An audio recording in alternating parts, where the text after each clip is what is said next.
as a lot of outlets are now reporting, the Pac-12 has followed suit from the Big Ten, and they are canceling the fall football season and trying to push it into the spring at the earliest. So the schedule and everything that came out a few weeks ago, it looks like it's probably void at this point. We'll see if they go 8 games or 10 games in the spring. But first off, just your thoughts on the issue, Jack. Do you think this was the right choice for the Pac-12 to delay the season, and why do you think they decided to do what they did?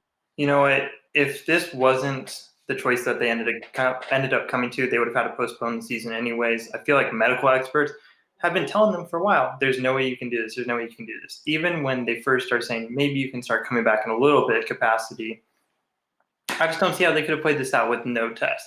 And obviously the schools are worried about one thing, and that's really about PR. They really don't want to look bad in the situation.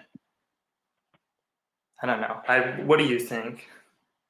Yeah, I mean, I for the last few days, especially, this decision has felt kind of inevitable. That's even though the schedule was announced just over a week ago, there was a little glimmer of hope. But I think the thing that really put the nail in the coffin was all of the player empowerment movement. First, the We Are United in the Pac-12, and then the We Want to Play, which is between all the Power 5 conferences, and over 30 players on UCLA alone who are supporting that. But there's demand. Are you saying that those caused this? That players saying we want to come back caused them to actually say, no, we're going to shut everything down?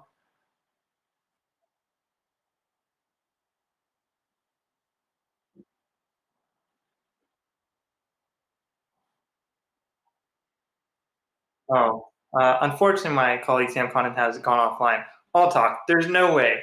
They had to have listened to the players. You can't just say, oh, all these players are just coming in, they're saying, oh yeah, we want to play, we'll do this, we'll give you this, we'll waive these things.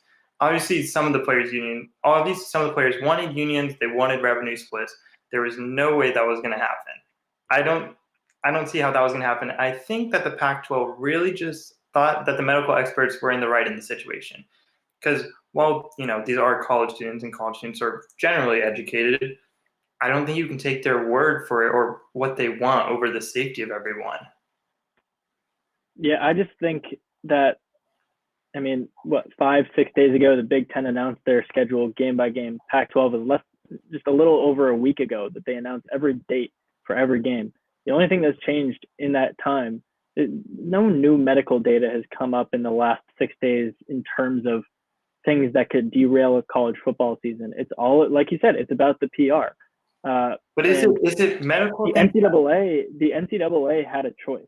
It was either pour a lot of money and resources into protecting these players, part of which kind of like is catering to their demands, and the other option was punting to spring and sustaining all the amateurism and all that. And the NCAA would rather bite the bullet, eat the money, just to stick to the status quo.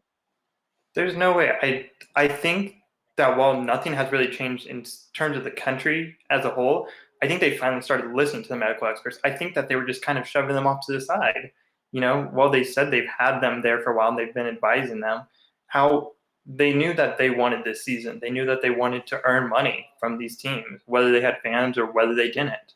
I think finally it got to the point where the medical experts just said, it's over. We can't do this. We can't do this. Figure out a way to proceed, whether it's in spring, whether it's canceling the seasons outright this year. You see, I disagree, because you look at the NBA bubble, which is in Florida, which is one of the biggest hotspots in the country right now. And these medical experts are giving the Pac-12 and other conferences these thresholds based on the idea that there won't be bubbles, there won't be isolation in terms of like an actual physical bubble like the NBA and NHL have. The NHL has done thousands of tests and no positives. The NBA has gone off without a hitch these last few weeks, and that's because that's the thing. They could, if they wanted to, pour the money and resources into it, and they decided that's not worth it for them. And if they don't want to pour the money and resources in, then it wouldn't be safe. You're right, but they have a choice. They had one, and they decided to kick the can down the line even further instead of committing the money and the resources to these student athletes, to their coaches, who all want to be out there.